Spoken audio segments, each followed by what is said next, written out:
here with Creative Coloring with Erum, and today I will be doing no line watercolor on Wild Flora Stamp Set with Watercolor Brush Markers by Altenew.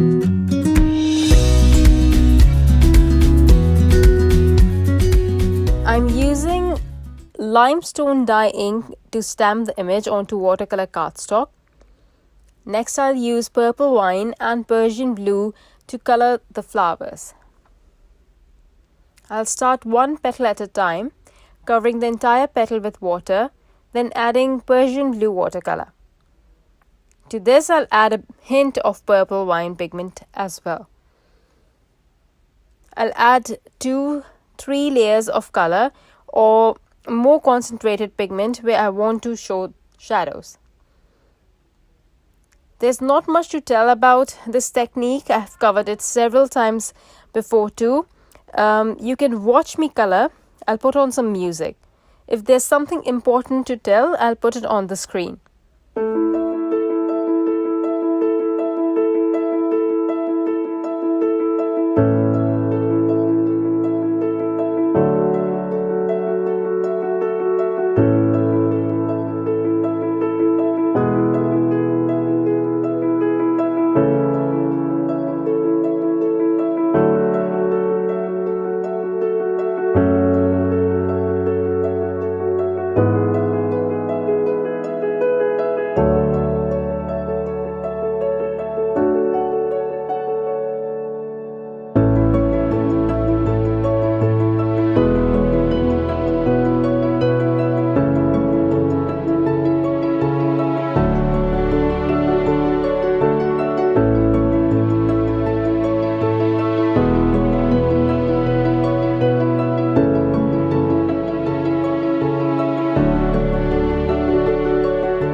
I'll use the coordinating die and die cut the image. I'll die cut this image and I'll also die cut an extra piece out of white cardstock so that I can glue both the pieces together and make the floral image sturdy. I have a panel of pale grey cardstock here, and on this I'll add a strip of white cardstock with the sentiment. I have used Obsidian Pigment Ink to stamp the sentiment. I'll adhere the sentiment strip on foam tape and then I'll add black splatters on the panel. Once the panel dries, I'll adhere the floral image on the foam tape, and that's it. My card is ready. I hope you enjoyed the coloring process. Isn't this set beautiful? I love the hand-drawn look to this Wild Flora Stamp Set. Thank you everyone for watching. Bye.